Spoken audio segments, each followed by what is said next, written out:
হরে কৃষ্ণ, স্বাগত বন্ধুরা। তো বাঁধাকপির একঘেয়েমি রেসিপি খেতে খেতে আর ভালো লাগে না, তো আজ একটু অন্যরকম ভাবে বাঁধাকপি রেসিপি করলাম আর আপনাদের সাথে একটু শেয়ার করলাম।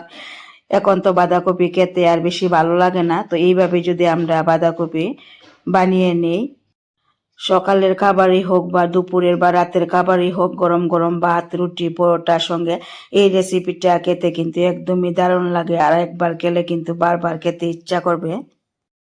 একটা বাঁধাকপির অর্ধেকটা আমি এইভাবে লম্বা লম্বা করে কেটে নিলাম, আর সঙ্গে 2টা টমেটো নিলাম, বেশ কয়েকটা কাঁচা লঙ্কা নিলাম। জাল জাল করে আমি এই রেসিপিটা তৈরি করব। এবার কুকারের মধ্যে দিয়ে 3টা সিটি দিয়ে নিলাম।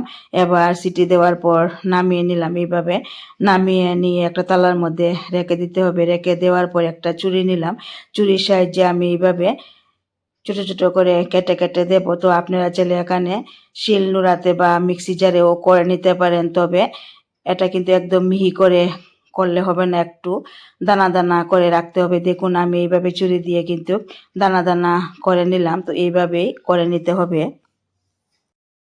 তো এইভাবে ম্যাশ করে নিলাম। এবার চুলাতে কড়া বসিয়ে দিলাম, তেল দিয়ে শুকনো লঙ্কা তেজপাতা দিয়ে একটু আগে হালকা ভেজে নিতে হবে। এরপর এখানে কালো জিরা ফোড়ন দিতে হবে। কালো জিরাও একটু হালকা ভেজে নেওয়ার পর এই ম্যাশ করা বাঁধাকপি আর টমেটোর এই মিশ্রণটা দিয়ে দিতে হবে। দিয়ে দেওয়ার পর তেলের সঙ্গে একটু হালকা আগে মিশিয়ে নিতে হবে কিছুক্ষণ।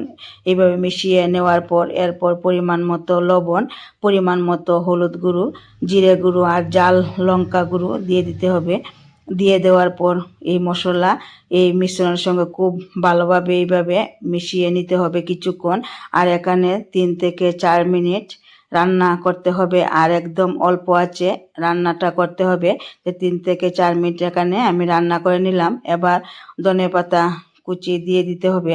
ধনেপাতা কুচি দিয়ে দেওয়ার পর আবারও খুব ভালোভাবে এইভাবে মিশিয়ে নিতে হবে। মিশিয়ে নেওয়ার পর আবারও 2 থেকে 3 মিনিট এখানে রান্না করতে হবে, আর অল্প আঁচে এই রান্নাটা করতে হবে। তো এখানে 2 থেকে 3 মিনিট এইভাবে কিন্তু আমি রান্না করে নিলাম। দেখুন একদম ভাজা ভাজা হয়ে গেল। তো এইভাবে যদি আমরা বাঁধাকপির এই রেসিপিটা তৈরি করি, খেতে কিন্তু একদমই দারুণ লাগে। তো এটা কিন্তু তৈরি হয়ে গেল বাঁধাকপির একটা ভর্তা। তো কেমন লাগলো বন্ধুরা আমার এই রেসিপিটা? যদি ভালো লাগে অবশ্যই একটা লাইক দিবেন, শেয়ার করবেন, আর আপনারা অবশ্যই একবার হলো এইভাবে বাঁধাকপির এই রেসিপিটা বানিয়ে খেয়ে দেখবেন, আর কেমন লাগে অবশ্যই কমেন্টে